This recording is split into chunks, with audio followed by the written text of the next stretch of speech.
Hello everyone, I welcome you all to my channel called study portal. Study portal में आपका स्वागत है। My name is Shivam. I hope you all must be fine. Friends, in this video we are going to discuss some most essential English words which will be very beneficial for various sorts of examination like SSC, IBPS and UPSC, and you can also use these words with your friends and relatives. Friends, there will be 10 words and I will tell you few antonyms and few synonyms of each word. So ultimately it will become a collection of 50 words.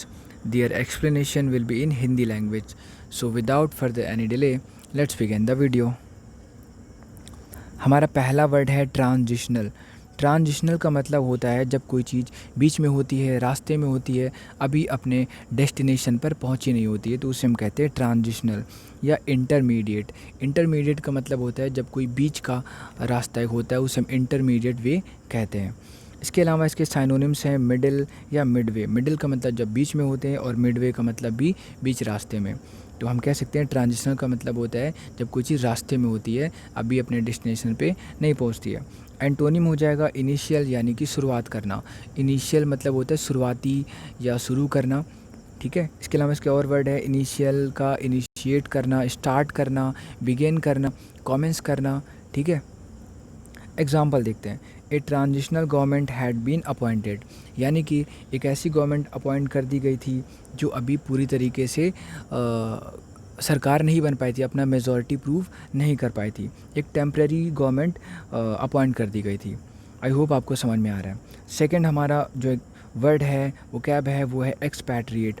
Expatriate का मतलब होता है प्रवासी या फिर emigrant, यानी कि अगर कोई एक शहर से दूसरे शहर कमाने जाएगा तो वो एक एमिग्रेंट वर्कर है, या एक देश से दूसरे देश में जाएगा तो भी हम उसे एमिग्रेंट वर्कर कहेंगे। ओके। जैसे कि कोविड-19 की वजह से अभी क्या हो रहा है, सारे जो एक्सपैट्रिएट वर्कर हैं वो अपने नेटिव देश या नेटिव सिटीज़ वापस आ रहे हैं, ठीक है। इसके अलावा इसका सिनोनिम है नॉन नेटिव, यानी जो अपने देश का नहीं है वो नॉन नेटिव है। या डिस्प्लेस्ड। डिस्प्लेस्ड का मतलब होता है जो इंसान अपना प्लेस छोड़ करके कहीं और चला जाता है, वो डिस्प्लेस्ड हो जाता है। या फिर कोई चीज़ मिसिंग हो जाती है तो भी हम उसे डिस्प्लेस्ड कह सकते हैं। इसके अलावा एंटोनिम है नेटिव। नेटिव का मतलब होता है देसी, यानी कि जब कोई पर्सन जहाँ पे पैदा होता है वहीं पे रहता है, वहीं काम करता है, तो वो एक वहाँ का वो नेटिव होता है। जैसे हम भारत के क्या है, नेटिव हैं, रेजिडेंट हैं। इसके अलावा इसका एग्जांपल है expatriate workers were returning to their cities, यानी कि जो प्रवासी वर्कर्स हैं वो अपने सिटीज़ में वापस आ रहे थे। इसका थर्ड वर्ड है डायरेक्टिव। डायरेक्टिव का मतलब होता है निर्देश या फिर इंस्ट्रक्शन। जैसे कि गवर्नमेंट हमें इंस्ट्रक्शन देती है या डायरेक्शन देती है कि आप मास्क का यूज़ करेंगे और आप सोशल डिस्टेंसिंग करेंगे, ये गवर्नमेंट के क्या है, डायरेक्टिव है या फिर इंस्ट्रक्शन है, ठीक है। इसके अलावा सिनोनिम देखेंगे डायरेक्शन या कमांड। कमांड कौन करेगा, कमांडर। जो कमांडर होता है वो कमांड करता है, यानी कि वो आदेश देता है या फिर वो डायरेक्शन देता है। इन सभी का मतलब होता है आदेश देना या निर्देश देना। इसके अलावा इसका एंटोनिम्स है लॉलेसनेस, यानी कि जहाँ पर लॉ ही ना हो, जहाँ पे नियम ना हो, कानून ना हो, वहाँ पे लॉलेसनेस होगा। आगे बात करेंगे इसके एग्जाम्पल पे। एग्जाम्पल है a new EC directive has been forwarded for approval, यानी कि एक नया ईसी डायरेक्टिव, एक नया निर्देश फॉरवर्ड कर दिया गया है अप्रूवल के लिए। अप्रूवल मतलब उनका हाँ के लिए, कन्फर्मेशन के लिए। आगे बात करते हैं। नंबर 4 है आउटलॉ। आउटलॉ मतलब होता है किसी चीज़ को या किसी काम को गैर कानूनी घोषित कर देना या उसे बैन कर देना, ठीक है। इसके अलावा इसका सिनोनिम है बैर या फिर प्रोहिबिट, ठीक है। तो आउटलॉ मतलब होता है किसी चीज़ को बैन करना या फिर प्रोहिबिट करना या फिर बार कर देना। इन सभी का मतलब होता है किसी चीज़ को गैर कानूनी घोषित करना। जैसे कि आपने लिखा हुआ देखा होगा कि स्मोकिंग इज़ प्रोहिबिटेड, यानी कि धूम्रपान निषेध है, यानी कि यहाँ पे बैन है।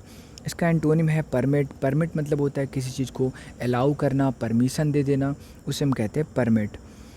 इसका एग्जांपल है secondary picketing has finally been outlawed, यानी जो दूसरी पिकेटिंग थी। अभी आपको पिकेटिंग बताता हूँ होता क्या है।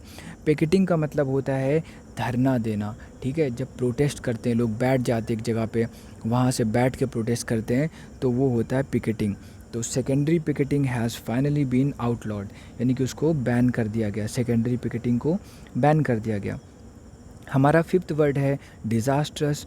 डिज़ास्ट्रस मतलब होता है कैटास्ट्रॉफिक, यानी कि बहुत ज़्यादा विध्वंसक, बहुत ज़्यादा तबाही लाने वाला। जैसे कि डिज़ास्ट्रस या कैटास्ट्रॉफिक क्या हो सकता है? कैटास्ट्रॉफिक हो सकता है एक लैंडस्लाइड, या फिर एक अर्थक्वेक, या फिर एक फ्लड। ठीक है, जैसे कि अभी डिज़ास्ट्रस क्या है? अभी कोविड-19 एक डिज़ास्ट्रस क्या है? डिसीज़ है। इसके सिनोनिम्स हैं कैलेमिटस या कैटालिस्टिक, सॉरी कैटाक्लाइज्मिक। कैटाक्लाइज्मिक या कैलेमिटस, इन सभी का मतलब होता है डिज़ास्ट्रस या ऐसी चीज़ जो बहुत ज़्यादा विध्वंसक है। इसके अलावा इसका एंटोनिम है फॉर्चुनेट। फॉर्चुनेट मतलब होता है भाग्यशाली, ठीक है, और अनफॉर्चुनेट होता है दुर्भाग्यशाली। इसका एग्जांपल है a disastrous fire swept through the museum, यानी कि एक ऐसी फायर थी, एक ऐसी आग थी जो डिज़ास्ट्रस थी, यानी विध्वंसक थी। वो क्या उसने किया? स्वेप्ट थ्रू द म्यूज़ियम, वो पूरा म्यूज़ियम को ही जलाकर उसने ख़त्म कर दिया। सिक्स्थ हमारा वर्ड है आइसोलेशन। आइसोलेशन अभी एक वर्ड बहुत कॉमन है, बहुत ज़्यादा यूज़ किया जा रहा है। आइसोलेशन का मतलब होता है जब किसी को एकांत में रखा जाता है, ठीक है, उसे हम आइसोलेशन कहते हैं। जैसे कि लोग क्वारंटाइन होने के लिए क्या करते हैं? आइसोलेशन में चले जाते हैं, यानी एकांत में चले जाते हैं, यानी कि वो सेपरेट हो जाते हैं, सेपरेशन में चले जाते हैं। इसके अलावा और वर्ड है सेग्रीगेशन। इनका मतलब होता है अलग हो जाना, बाकी कम्युनिटी से, बाकी चीज़ों से अलग होना। इसको कहते हैं आइसोलेशन, सेपरेशन या सेग्रीगेशन। इसके सिनोनिम है सेग्रीगेशन और क्वारंटाइन। इन सभी का मतलब हो जाता है कि अलग रहना, अकेले में रहना। जबकि एंटोनिम हो जाएगा कांटेक्ट। कांटेक्ट मतलब किसी के कांटेक्ट में रहना, किसी के पास में रहना। एग्जाम्पल है isolation from my family and friends may also contribute to anxiety, यानी कि अगर फैमिली से और फ्रेंड से आइसोलेशन में रहना, ये क्या है? May also contribute to anxiety, ये एंग्जाइटी में यानी चिंता में, स्ट्रेस में क्या करेगा? कंट्रीब्यूशन करेगा, ये एक योगदान देगा। अगर तुम अलग हो जाओगे दोस्तों से, फैमिली से, तो तुम्हें चिंता तुम्हारी बढ़ जाएगी। हमारा सेवन्थ वर्ड है रिगोरस। रिगोरस का मतलब होता है बहुत ही सख्त, बहुत ही स्ट्रिक्ट, ठीक है। स्ट्रिंजेंट भी इसके लिए वर्ड होता है। और इसके सिनोनिम्स हैं सीवियर और स्टर्न। इनका मतलब होता है बहुत ही सख्त, कठोर। जैसे कठोर सज़ा होती है उसको बोलते हैं स्ट्रिक्ट पनिशमेंट या रिगोरस पनिशमेंट, या सीवियर। सीवियर मतलब बहुत ज़्यादा गंभीर चोट लग जाती है तो उसे हम सीवियर एक्सीडेंट बोल सकते हैं या सीवियर वुंड बोल सकते हैं, ठीक है। तो इन सब का मतलब होता है बहुत ज़्यादा कठोर, बहुत ज़्यादा सख्त।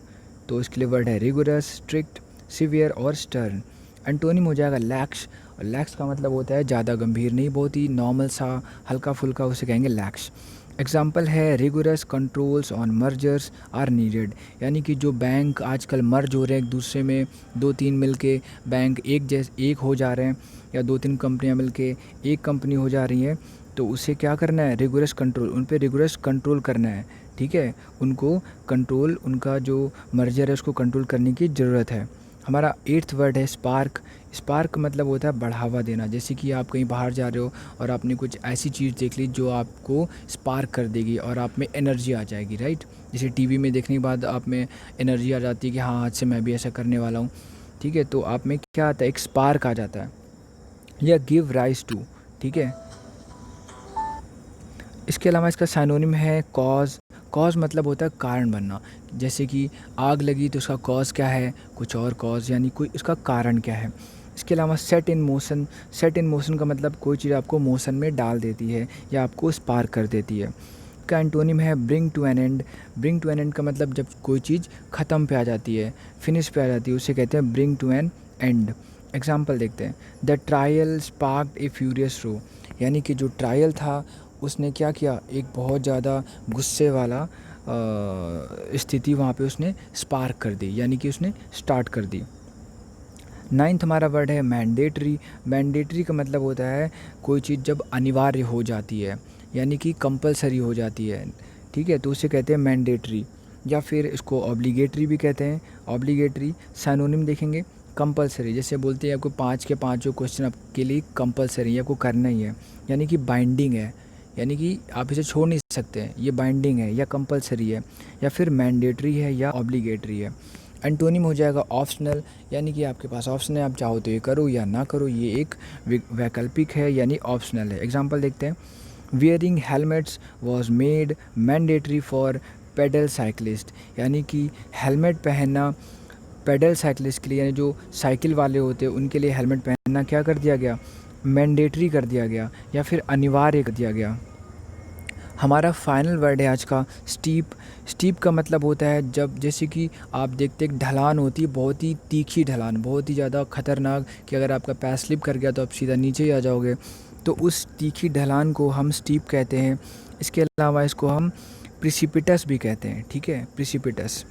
इसके सिनोनिम्स हैं सियर या अब्रप्ट। सियर और अब्रप्ट, इन सभी का मतलब होता है जब अचानक से कोई चीज़ नीचे आ सकती है, उसकी संभावना, या नीचे आ जाती है, या उसे तीव्र ढलान भी कहते हैं। इसके एंटोनिम हो जाएगा जेंटल। जेंटल का मतलब होता है बहुत ही सॉफ्ट, बहुत ही ईजी। आगे देखते हैं इसका एग्जाम्पल है she pushed the bike up the steep hill. उसने क्या किया, उसने स्टीप हिल पे अपनी बाइक को धक्का दिया, यानी कि उसने ऐसी ढलान पे या फिर ऐसी हिल पे, ऐसी पहाड़ी पे उसने अपनी बाइक को पुश किया जो बहुत ज़्यादा स्टीप थी, यानी कि बहुत ज़्यादा खड़ी चढ़ाई थी। Okay, so this is the end of the video. Thank you so much for watching this. Please like the video and subscribe to channel.